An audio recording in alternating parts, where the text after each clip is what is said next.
இப்போது புதிய அறிமுகம் ஆச்சி ஹோட்டல் சாம்பார் 50 கிராம் ரூபாய் 20 மட்டுமே. கடலூரில் நலத்திட்ட உதவிகள் வழங்கும் விழாவில் முதலமைச்சர் மு.க.ஸ்டாலின் பேசி வருகிறார். அதனை பார்க்கலாம். இருக்கக்கூடாதுன்னு காலை உணவு திட்டம் கொண்டு வந்தோம். அரசு பள்ளிகளை படிச்சு உயர்கல்விக்கு போகிற மாணவர்களுக்கும் புதுமை பெண் மற்றும் தமிழ் புதல்வன் ஆகிய திட்டங்கள்ல மாதம் 1000 ரூபாய்னு ஆண்டுக்கு 12,000 ரூபாய் வழங்குகிறோம். நம்முடைய மாணவர்கள் வகுப்பறை கல்வியை தாண்டி தங்களுடைய திறமைகளை வளர்த்துக் கொண்டு பெரிய பெரிய வேலைகளுக்கு போகணும்னு, தங்களுடைய குடும்பங்கள் நல்லபடியா பார்த்துக்கணும்னு நான் முதல்வன் திட்டத்தை செயல்படுத்திக் கொண்டிருக்கிறோம். கல்வியை போலவே மருத்துவமும் தடையில்லாமல் கிடைக்க மக்களை தேடி மருத்துவமனை ஒவ்வொருத்தருடைய வீடுகளுக்கே போய் அவங்களை கவனிச்சுக்கிறோம். தொற்றா நோய்கள் அது பற்றிய விழிப்புணர்வு இல்லாமல் இருந்த மக்கள் பலரை அந்த நோய்கள் இருந்து காப்பாற்றி இருக்கிறோம். அடுத்து பெரும்பாலான மக்கள் பாதிக்கப்படக்கூடிய சுகர், நீரிழிவு நோயால தான் பல தங்களுடைய கால்களை இழக்க நேரிடுகிறது. இதை தடுப்பதற்காக பாதம் பாதுகாப்பு என்ற திட்டத்தை சிறப்பாக இப்பொழுது செயல்படுத்திக் கொண்டிருக்கிறோம். அதே போல மாரடைப்பு பல உயிரிழப்புகளுக்கு காரணமாக இருக்கிறது. இதை தடுக்க இதயம் காப்போம் திட்டத்தை செயல்படுத்திக் கொண்டிருக்கிறோம்.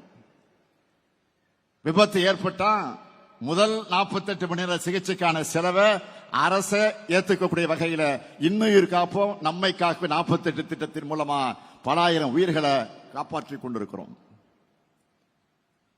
அது மட்டுமல்ல, குழந்தைகளுக்கு ஊட்டச்சத்தை உறுதி செய்கிறதுல இருந்து மாணவர்கள், இளைஞர்கள், பெண்கள், முதியோர்னு எல்லோருக்குமான ஆட்சியை நாம நடத்தி கொண்டிருக்கிறோம்.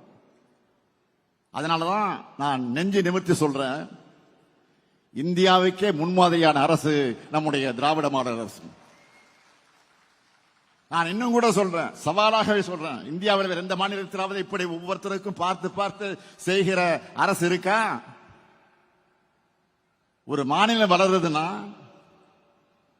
அந்த மாநிலத்தை உள்ளடக்கிய ஒன்றிய அரசு மகிழ்ச்சி தான் அடையணும்.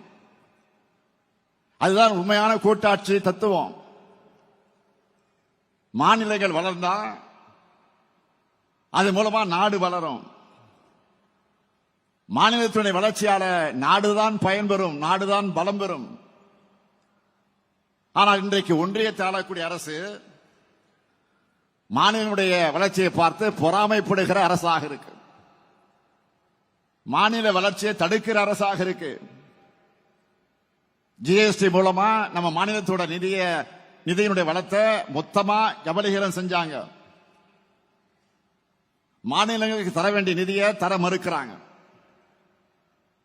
மாநிலங்களுக்கு புதிய திட்டங்களை அறிவிக்க மறுக்கிறாங்க.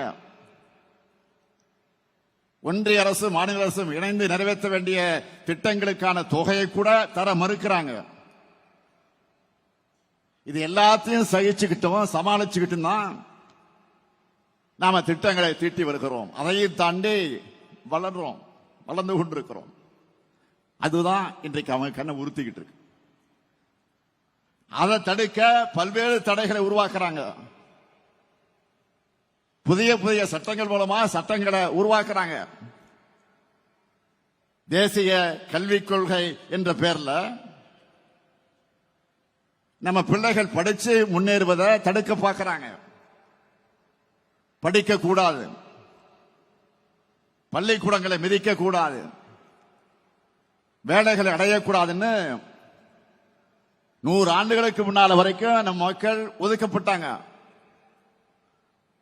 வகுப்பு வாரி உரிமைன்னு சொல்ற சமூக நீதியை உருவாக்கி பட்டியலின மக்களுக்கும் பழங்குடியின மக்களுக்கும் பிற்படுத்தப்பட்ட மக்களுக்கும் மிகவும் பிற்படுத்தப்பட்ட மக்களுக்கும் கல்விச்சாலையின் கதவினை திறந்து வச்சோம். இன்றைக்கு இவ்வளவு பேர் படிக்கவும் வேலைகளை பெறவும் அதுதான் அடித்தளம் அமைச்சது. அந்த சமூக நீதியை சிதைக்கத்தான் தேசிய கல்விக் கொள்கை கொண்டு வரப்படுது. இதன் மூலமா தமிழ்நாட்டினுடைய பட்டியலின பழங்குடியின பிற்படுத்தப்பட்டோர் மிகவும் பிற்படுத்தப்பட்டோர் முன்னேற்றம் தடுக்கப்படும். மீண்டும் கல்விச்சாலைக்கு வரவிடாமல் தடுக்கிறாங்க. இது போன்ற ஏராளமான தடைகளை உருவாக்கி தமிழ்நாட்டுடைய முன்னேற்றத்தை, தமிழ்நாட்டு மக்களுடைய முன்னேற்றத்தை தடுக்க பார்க்கிறாங்க. தமிழ்நாட்டு மாணவர்களுக்காகவும் ஆசிரியருடைய சம்பளத்துக்காகவும் ஆண்டுதோறும் வழங்கப்படக்கூடிய 2152 கோடி ரூபாய் ஆக அந்த நிதியை உடனடியாக விடுவியுங்கள் என்று நேற்றைய தினம் நம்முடைய மாண்புமிகு இந்திய நாட்டினுடைய பிரதமர் நரேந்திர மோடி அவர்களுக்கு தமிழ்நாட்டினுடைய முதலமைச்சர் என்ற முறையில் நான் கடிதம் எழுதினேன். அதற்கு இன்றைக்கு ஒன்றியத்துடைய கல்வி அமைச்சராக இருக்கக்கூடிய திரு நர்மேந்திர பிரதான் அவர்கள் பதில் கடிதம் அனுப்பியிருக்கிறார்.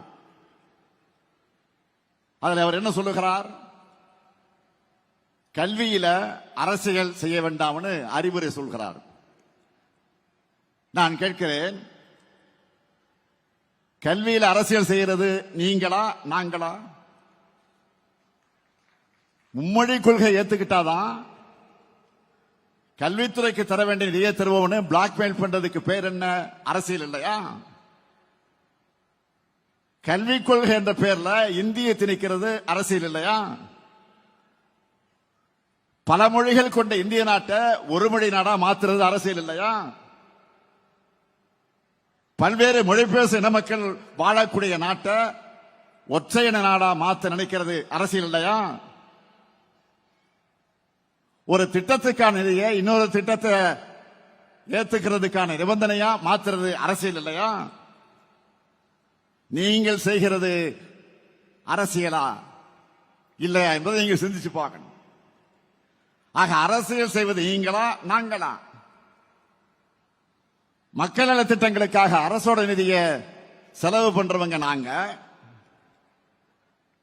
அரசோட நிதியை மதவெறிக்காகவும் இந்தி சமஸ்கிருத திணிப்புக்காகவும் செலவு பண்ணக்கூடியவங்க நீங்க. பிஎம்ஸ்ரீ திட்டத்தை ஏற்காததால தமிழ்நாடு 5000 கோடி ரூபாய் இழக்குதுன்னு சொல்ற ஒன்றிய அமைச்சர் தர்மேந்திர பிரதான் அவர்களே, தமிழ்நாட்டிலிருந்து நீங்க வாங்கிட்டு இருக்கக்கூடிய வரியை தரமாட்டோம்னு சொல்ல, எங்க கிட்ட இருந்து நீங்க வாங்கிட்டு இருக்கக்கூடிய வரியை தர முடியாதுன்னு சொல்ல எங்களுக்கு ஒரு நொடி போதும். மறந்துடாதீங்க. கொடுத்து பெறுவதுதான் கூட்டாட்சி தத்துவம். அதுதான் இந்திய அரசியலமைப்பு சட்டத்தோட அடிப்படை.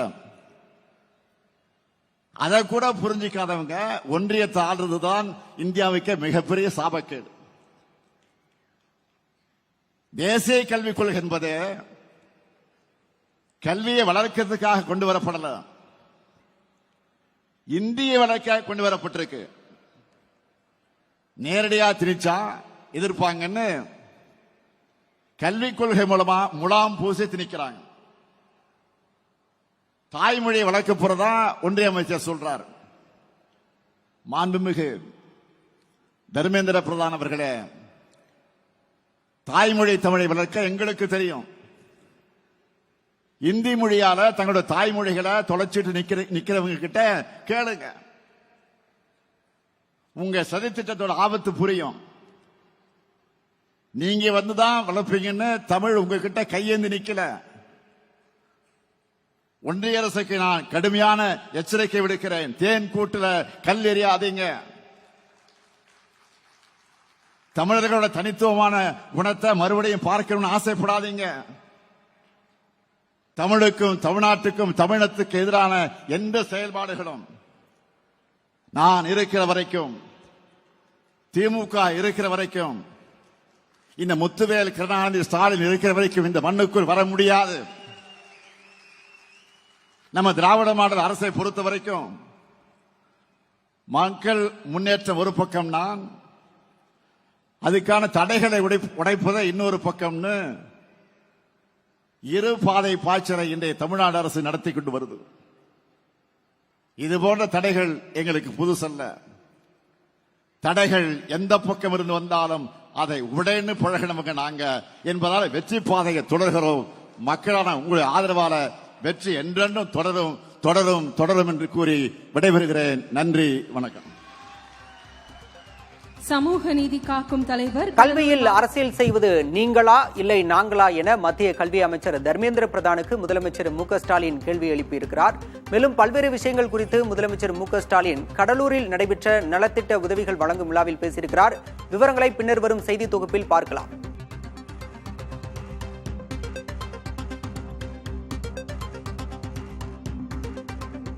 கல்வியில் அரசியல் செய்வது நீங்களா நாங்களா என மத்திய கல்வி அமைச்சர் தர்மேந்திர பிரதானுக்கு முதலமைச்சர் மு.க.ஸ்டாலின் கேள்வி எழுப்பியிருக்கிறார். முன்னதாக திமுக அரசு கல்வியில் அரசியல் செய்வதாக மத்திய அமைச்சர் குற்றம் சாட்டியிருந்தார். இந்நிலையில் அவருக்கு பதிலடி கொடுக்கும் விதமாக முதலமைச்சர் மு.க.ஸ்டாலின் பல்வேறு கேள்விகளை முன்வைத்திருக்கிறார்.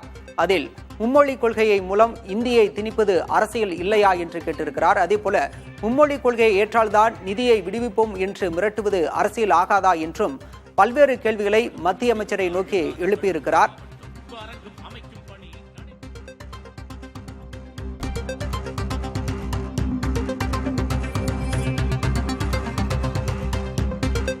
இப்போது புதிய அறிமுகம் ஆச்சி ஹோட்டல் சாம்பார் 50 கிராம் ரூபாய் 20 மட்டுமே.